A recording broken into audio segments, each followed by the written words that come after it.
I'm dead. Nah, I'm not dead. I'm dead. There's nothing that will strike you down harder than doing two separate recording sessions and realizing your voice sounds completely different between them. Actual voice actors try to maintain a consistency. That's where you get the deep voice monotone guy. It's not just that they make their voice deep, but that they make it deep in such a way that it's easy to speak. It's sufficiently cinematic. It's kind of odd to hear. I sound very stupid a lot of the time. Sometimes I sound very boring. I'm gonna quit making videos. I'm gonna quit speaking in general. When you talk to a real seasoned voice actor, it's kind of like talking to an advertisement. It's like you're constantly hearing an instrument every time they speak. A regular voice, an authentic voice, has odd squeaks and moans, points of imperfection that are sanded off by the knowledge of how it works. There's a reason why people do this. The sanding off almost always sounds better. The opposite of the advertiser is the writer, who I am, who speaks without any kind of knowledge of how long their breath lasts. They always write sentences that are just beyond it. They constantly make those cringe-ass moments where the sentence is slightly too long to say in one breath and too short to justify a break in the middle. Writers speak like long, stringy rivers of thoughts, like streams of piss that just keep coming and coming and coming. This is why my narration is so bad. I assure you, if I really tried for one video, I'd have everyone else dead. I'd have Wendigoon dead, and Alex Hister and the Backrooms guy dead. I'd have Nightmind dead, and it wouldn't have anything to do with me. Nothing that could be tied down to me legally. Nothing that could stop my journey to the pinnacle of the entertainment community. I will sell anything. I will promote anyone and anything. I will sell black tar heroin to children. I will give myself up to any brand. I will show my pessimism about everything about it. I think it's interesting. Stubbornly interesting. Interesting when it's on the brink of never being interesting again. When you're at the end of the battle and you think this thing you've made is terrible, and the only idea that gives you any sort of interest is doing a fucking tier list on Analog Horror. So here we are. Before we begin, the obvious disclaimer: there are going to be projects that you've watched and enjoyed that I'm not going to cover here. I don't have a lot of time to watch things anyway. Therefore, I have employed the help of my good friend to help cut the wheat from the chaff. He's going to search through every Analog Horror series ever made and automatically feed me videos in order of relevancy. And by relevancy, I mean real relevancy. A regular YouTuber might go just from popularity, but I'm not scum like they are. I'm an artist. Therefore, I place much more weight on my own taste rather than view count. A series with 12 views might come before the Walton Files. Who knows? I'm genuinely going in blind here. I'm giving my initial impressions on everything.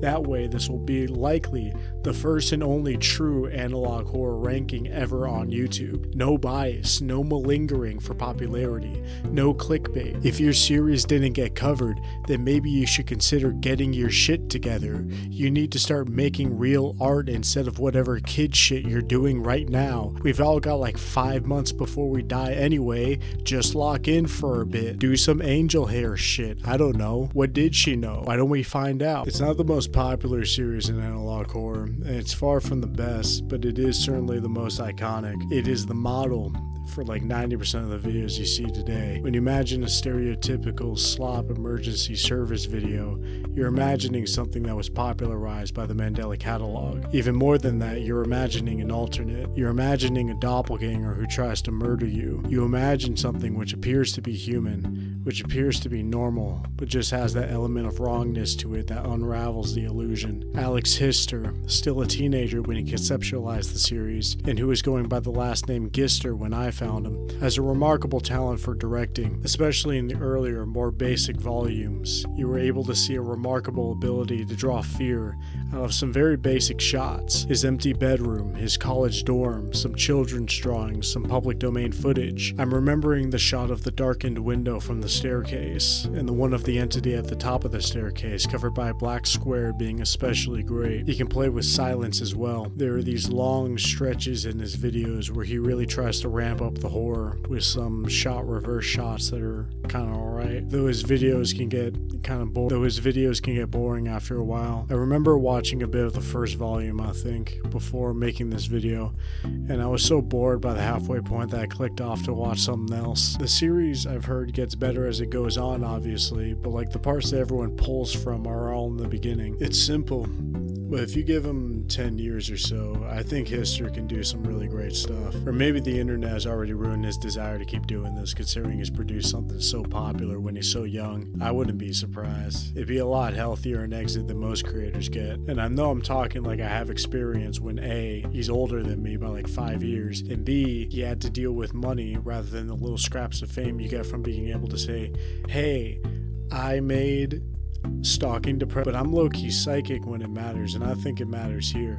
Keep at it, but also don't wrap up your ego in this industry. It does not get any better, bro. None of these YouTubers are your fucking friends. You better keep practicing that drum line, boy, because Martin Walls is better than 95% of the people you'll meet here. Less especially me. Even more especially me, actually. More like less especially all the 3 people who support me with their time. You cannot win this shit, bro. It will ruin your life, and it will keep ruining it over and over until you reach new lows of gambler's fallacy you have yet to comprehend, and it just trickles down your brain until this is one that the local 58 guy likes. Even people that hate the Backrooms, like that first episode, they praise it as solid filmmaking, but I'm gonna be honest, I don't really fucking see it. The videos claim to be found footage, but it's obvious that the whole thing is edited together. I mean, I found an interview from the guy himself talking about how it was edited together. Is this what we as a field have stooped to, allowing anyone to claim that anything is found footage as long as the camera shakes a little and there's a filter on there? I don't see it. Unironically, those TikTok edits of the Backrooms are more interesting to me than the original series. At least those ones are pretending to be real investigations. I don't see it having done anything substantial for anyone. The guy himself barely considers himself a part of analog horror anyway, and I agree. He's too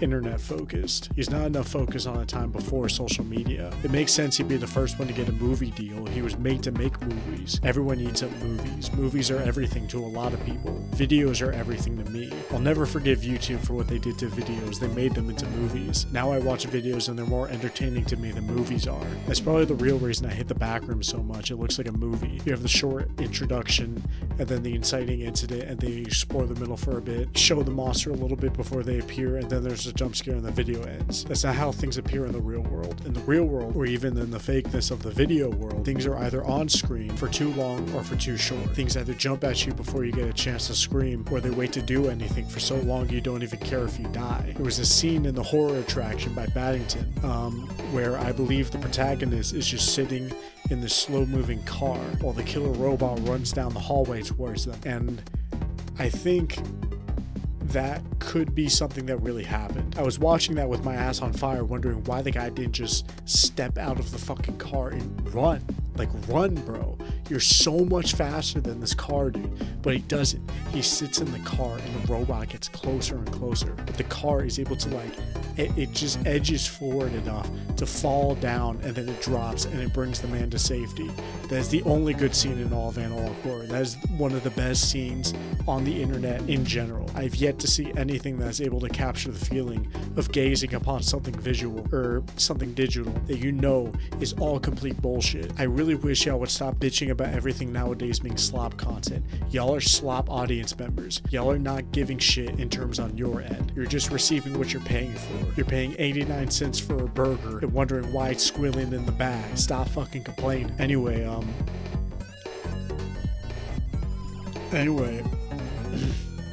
I should make a video on analog horror as a genre. I think that'd be cool. Not like a tier list video, but like a theory video. I think. Honestly, no. I don't think it's the audience. I hate analog horror. The whole genre is a scam. I hate all of you. None of your shit is scary. Dog Nightmares did not scare me. Angel Hair did not scare me. I'm not going to make the obvious joke here. Y'all are not funny. I am not funny. I'm just more obvious about it. I'm more vibrant. I get in the guts of all my stories, of all my investigations. That's really the issue with a lot of these analog horror quote-unquote analyzers. They don't give any sort of real fucking analysis. They play the videos and they describe what happens in the videos. Anyone can fucking do that. A robot can do that, and robots are doing that as we speak. Then they play the videos and then they describe what happens in the videos. There's a lot of people who spend their entire lives making very subtle works and are not getting any sort of recognition for it. Is that pathetic? I think that's pathetic. Is that really pathetic? Monks, spend their whole lives working for nothing, and that is considered holy. I don't see a difference between doing that and putting a bunch of effort into shit and getting no return from it and having zero impact on your name. I mean, that's a very mean thing to say, but it's true. A lot of the videos I watch are years old and only have like 5 views, and they deserve that. They deserve only having 5 views because they're dog shit videos. Yes, there's sometimes these interesting things you find in them, but so often it's fucking nothing. Like, the charm goes away after 10 seconds. There's a reason why people only enjoy this kind of art in like memory or in fantasy. They never enjoy that shit in the present. There's a reason why I enjoy investigating these older kinds of media rather than the new shit. The new shit is exactly the same as the old shit, of course, but there's a moment where it gains that charm. Part of newness as a concept is that nothing remains in that state forever. If there was a thing which was perfectly new, which never rotated out of it after enough time, the newness as a concept becomes meaningless. The same with everything. Every quality that I document will eventually fade away. That's why I do these things. That's why I investigate. I was listening to a podcast the other day where the lead singer of this indie band called The Mountain Goats was talking about how nobody knew the people that made songs anymore. The interviewer was talking about his song called This Year and how it was so inspirational to so many people. And he, the singer, said this thing about how a lot of people knew songs, even listened to them for a long time without knowing the name of the band that wrote it. Or if they did know the name of the band or the person, they don't go any further in finding out who plays in the band. You have the singer, and the singer is only a maybe. Now, that was strange for me to hear because I only think about things I'm interested in thinking about. I can't imagine not looking up the artist of a song you're interested in that moment. The moment I'm interested, I'm all over it. I'm like a snake. I wrap around that shit. I have to know every little part. I imagine that's how all investigators, all good investigators, not these pieces of shit fucking scamming investigators, are with their respective fields. I could not give a shit about fashion. I only use clothes as a means to an end. The same with cars and how muscular I am and how masculine my voice is, etc., etc. I am an investigator. My role is to find the truth of things. I even cringe to call myself a creative, even though the end product is technically creative. Perhaps the natural outcome of like doing anything good is that you're forgotten and only 1 or 2 things you've made will ever have any impact. Maybe it's even better for it to end like that, where only your friends know who you are. Friends are much better than fans or colleagues. Yeah, friends will leave you just the same, yeah, but that's with everybody, you know? If they're willing to spend time with you when you're not worth shit, then that makes them better than almost everyone else. I just remembered, and I completely forgot to rank the other 2. Mandela Catalog S and Backrooms A. More like ACK rooms, more like ass rooms, more like mid-Della Catalog, more like, it's difficult to call this a full series because it's just one video, but after watching the video, it's very scary and very like, it gets under your skin, and it's very terrifying. I just hate being alive after watching it. Terrifying. That's something that like, is really important to me, though I can't tell why. So the video starts and you have the commercial. Then it's like, guys, I'm gonna be honest, I've like no idea what the fuck happens in this video. Like, he uses a bunch of weird words and like weird faces, and I stopped watching halfway through because I got bored, but it looks kind of interesting, you know? I want to know what any of this means, and it won't tell me. What is a thalassine? I looked up the word, and it looks like a portmanteau of thalassophobia, which is the fear of large bodies of water, and sin, which is a crime against God. So I'm thinking, is this meant to be a kind of crude fear of large sins, like murder? The faces, they seem to gradually deteriorate as they go on, which would fit this interpretation. But maybe thalassophobia isn't the correct word. But I can't find anything else for sin, you know? Maybe it's supposed to be like paladin, but they fucked it up. Like, you're a paladin for sin? Now that's some Dr. Seuss shit right there. Even if that was true, that is so unbelievably cringe, I wouldn't even want to touch that with a 10-foot pole. So I can't accept that. I don't know. I've been thinking about this for days, and I still can't figure out what it means. Matter of fact, there's a lot about this I can't understand. Like, I'm gonna be completely honest, I have no clue what the fuck I'm even seeing right now. It looks like a TV show, but is like too short to be that? Maybe it's like a clip from a TV show? Or is it like a video that a TV show is talking about? I would really appreciate it if someone made a video that just went over this beat by beat and described everything that happened in it for me. I mean, Thalison just does not seem to be real at all. Maybe this was just something a bunch of advertisers made and it got leaked by someone. Maybe it's an elaborate hoax for an actual movie. Like it's that Longlegs thing where it's not the actual movie, but it's like a small thing of the movie that people watch so they can watch a little bit of the movie in case they don't want to see the full movie, but sometimes that makes them want to see the full movie. I don't get it. Motherfuckers are strange. We need more analysis on YouTube. We need more commentary. Nobody's doing commentary anymore. We need an analog horror cinema sins. That is what will save the fucking genre. I just need someone that points out the scary parts. I can't even enjoy movies nowadays. The entire time I'm watching, I'm just looking at the screen thinking, that person's not real. That's an actor. And that's an actor. And that's an actor too. And then Jesus Christ, usually the whole thing isn't even fucking real. Why would you do that? Why would you do that? Why would you put something on the internet that isn't even real? This is a really terrible series. You must be sick in the head if you think this is funny. You're making a hoax. You're lying to people. I look in the comments and none of them could tell either. I read like 3 comments that were written by 4-year-olds and they couldn't even tell. How could you do this to Blue Channel? F tier. Death tier. You get death tier. Apparently, this one's over now. The Godzilla fandom was too toxic towards the Godzilla analog horror. Do people still like watch Godzilla movies? Something, I don't know. Fucking throw it at like B or C or D, something, I don't care. God, I hate writing these scripts. I hate this video, man. I should play more like video games. Let's take a short break while I play through the White Knuckle demo. Do people still like Batman? Do people still enjoy content on the internet? Do people still internet anymore? I don't really know what's happening anymore. I can't feel my hands. They're just extensions of my cursor flying across the screen as I write this script. Do people actually care about analog horror? Or is it a child born to neglectful parents? Is he a tragic hero who could be great if just a few things were changed? Or was it a monster, a fake, a revival of some near past that never actually existed? I hate when people say analog horror is nostalgic. That's the laziest shit ever. Analog horror is a Gen Z genre about Gen Z anxiety. None of us ever fucking experienced analog media. None of us were watching the news in the late 90s. Y'all are making that shit up. Analog horror is not found footage. Y'all are making that shit up. None of you watched Blair Witch Project. You saw Paranormal Activity clips on YouTube. Stop making shit up. I remember, and I was there, unlike you all. 2014 or maybe 2013, I don't remember. Markiplier uploads episode 1 of his Five Nights at Freddy's 1 playthrough. I was there. I play through mouthwashing. You want to watch 2 hours of this shit? You want to watch The Length of Babylon, but it's me feeling the horror section and mouthwashing? You want to watch me fail to stand still for 30 seconds? Because I'm always on my move.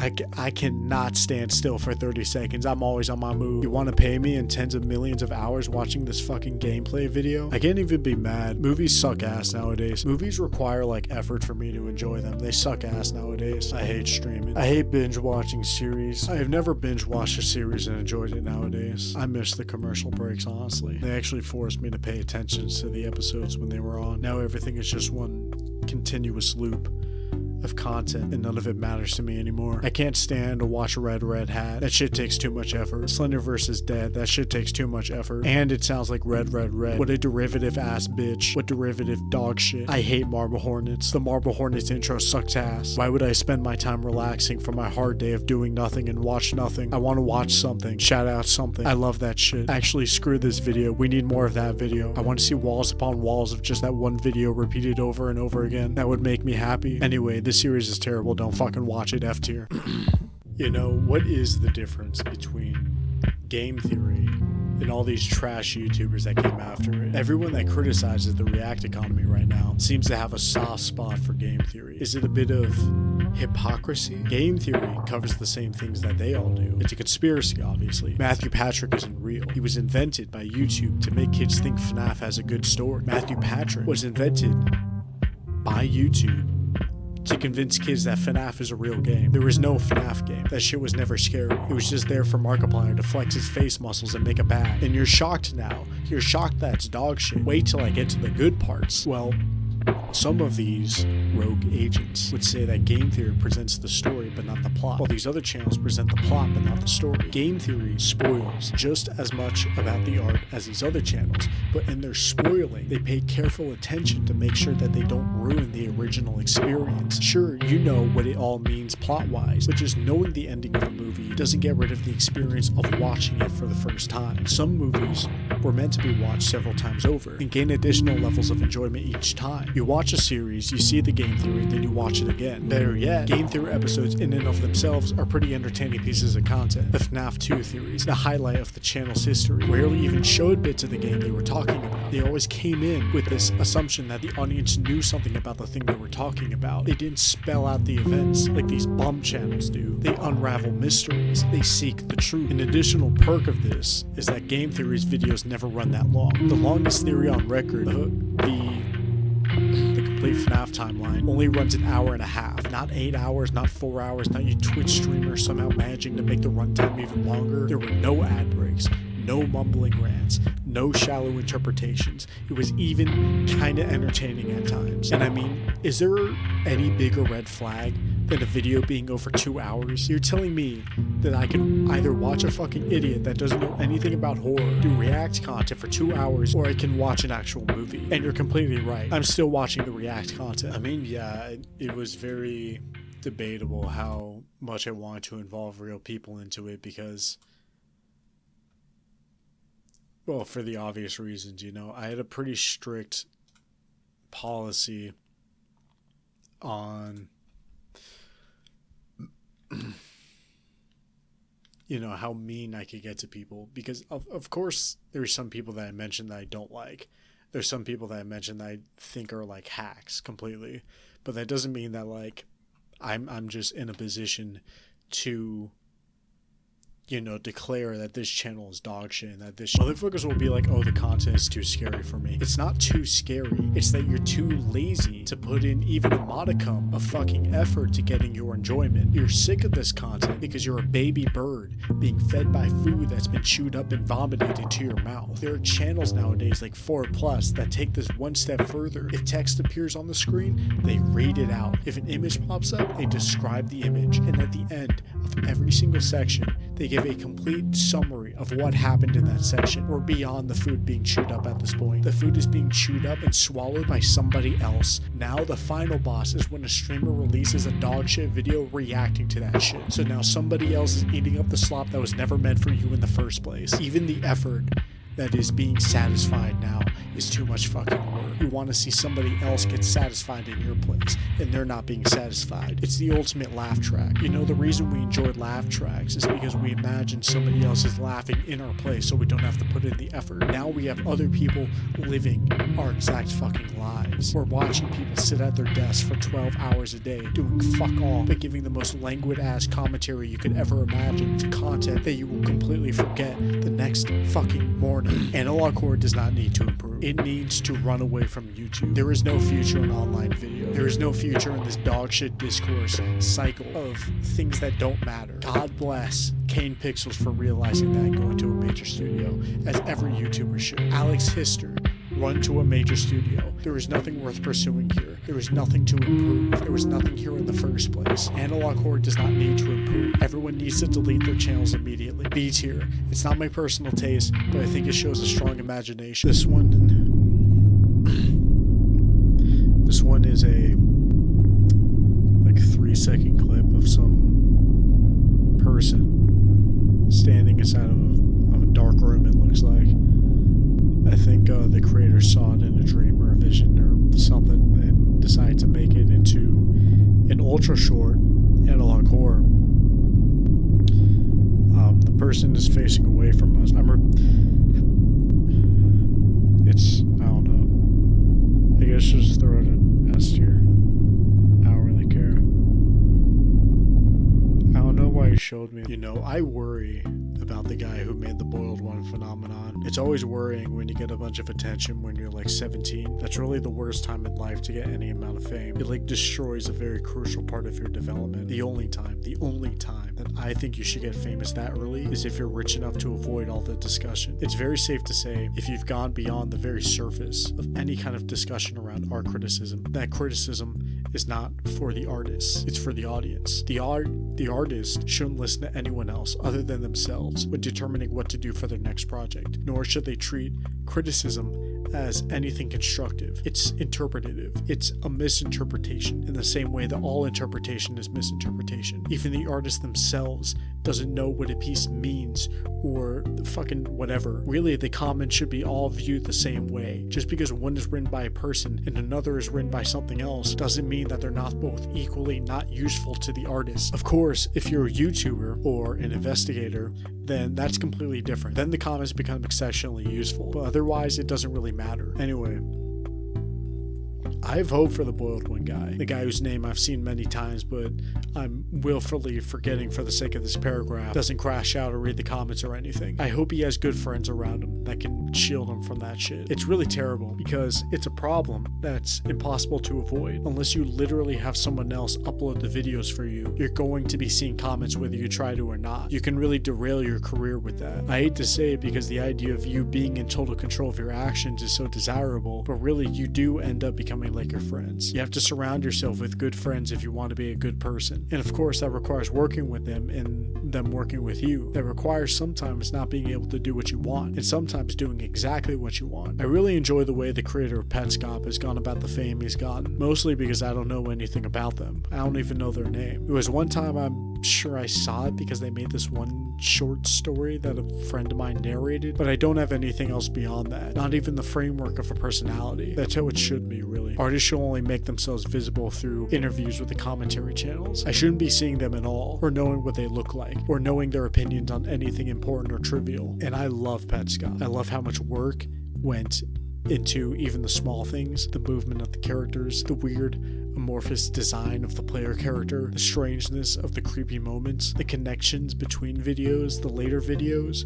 It's all really brilliant work, even if it's boring or too off topic. He exhibits that trait that's most valuable, if not the most desirable, in investigators. The ability to give your all to a source without obsessing over how much you'll get in return. Guaranteed, whoever made this shit has not received the praise that they deserve for it. Of course, there are investigators who genuinely don't have an issue with however much praise they get. But Petscop is too ambitious a series for the creator to be one of those types. They care too much. They spend too much time on the fucking soundtrack. I don't know though. I'm lucky. I don't need to figure out these answers by myself. I got all my answers from Big B. That's what we call him. No, we don't. We don't call him anything. Big B. That's what we call him. No, we don't. We don't call him anything. We do call him something. It's BB, but don't say that too loud. It's too girly. Calling another grown man BB, but I don't know.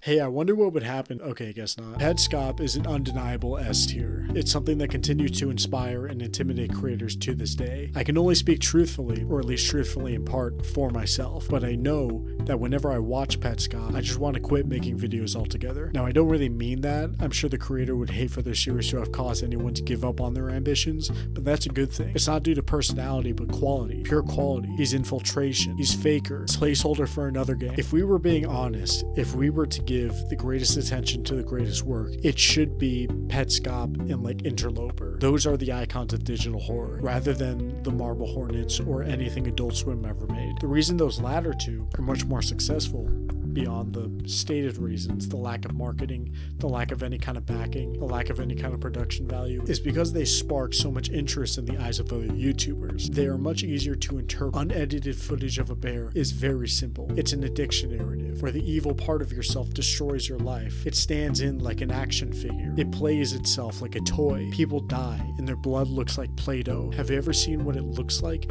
when a motherfucker dies? When he slumps over by a dumpster? When you're near the end of your shift watching watching with a kind of perverse glee because you're a middle-class kid from the suburbs that's never seen shit like this before? Well, you've seen shit like this before, but that was only on the internet, without any kind of depth. Never have you seen the way that their face folds in on itself, how their arms raise above their head, how they keep their legs up even as they're dying, and you only lose control at the very end. Have you ever seen that? Have you ever seen a Spaceman Scott video? Have you ever seen a Crow Mudgeon video? Man.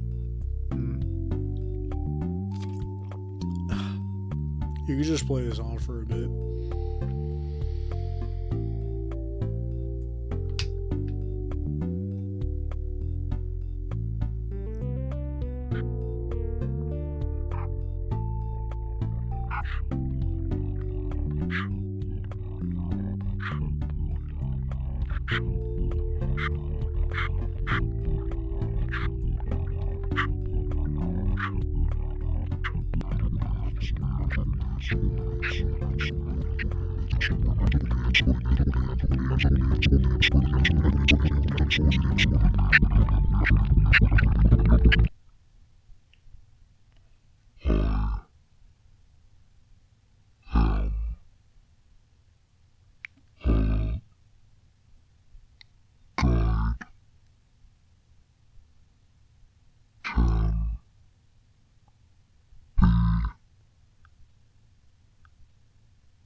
Fuck, dude. How do you even do these type of videos? I have like 20 names in this script and I have to write a fucking segment for all of them. Like, what do you want me to say about this shit? You want me to talk about the German Susface series for like 5 minutes? You want me to pull something relatively new? You want me to pull something out of this? Really? Is this like, why are you alive? And like, yeah, Analog Core is relatively new and Gen Z is still very young in terms of making some real great projects, and really great artists tend to flourish around their mid-20s, and barely anything born in the 21st century has reached that point. Like, what genuine Gen Z artists are out there that have meaningful masterpieces? What are the best things Zoomers have produced? Revenge Seekers? To see the next part of The Dream? Lethal Company? When the aliens come down and demand to see the greatest artistic representatives from each age generation, are we seriously gonna send fucking Addison Rae? Smile tapes.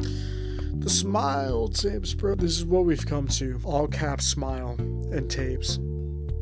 I guess some of the faces are strange. I'm not gonna waste my fucking time figuring out when this was posted in relation to Greylock or Mandela Catalog and see if what it does is obviously stolen from the series or if it genuinely is something original. It certainly doesn't look original at all. You know, people wonder why other people watch those AI shorts that don't make any sense and are really dog shit. The obvious answer is that it's all upper middle class boomers and Gen Xers who don't know anything and never really gone through anything. They'll just believe the first thing they see. That's really the worst part about AI. When I was growing up and I was watching movies about technologies made by boomers and Gen Xers, it always posed technology itself as the problem. Nuclear bombs were the problem. Robots from the future were the problem. Now, I think it's quite obvious that those things can only be accelerants to problems that already exist. The issue with AI is not that it's going to replace quote-unquote real artists in favor of profit, but that the audience never really gave a shit about this in the first place. They genuinely don't care. I genuinely don't care either. It's just the only thing that comes to mind right now. I could be a good investigator. I could even be a great investigator. I certainly have the natural talent, and I certainly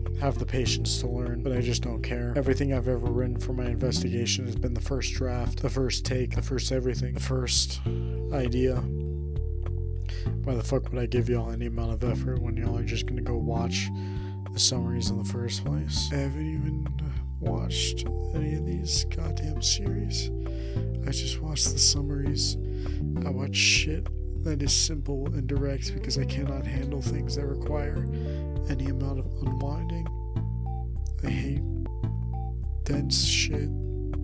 I hate shit that I can't joke about. I hate serious things. I leave all my shit unfinished and make up some bullshit about how that unfinishedness is a crucial element to the work itself. And I guess I'm just gonna, I don't know, just sit here and die for a little bit. Oh my god. Oh my god. Okay, this is a crazy title for an animal.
That was very interesting.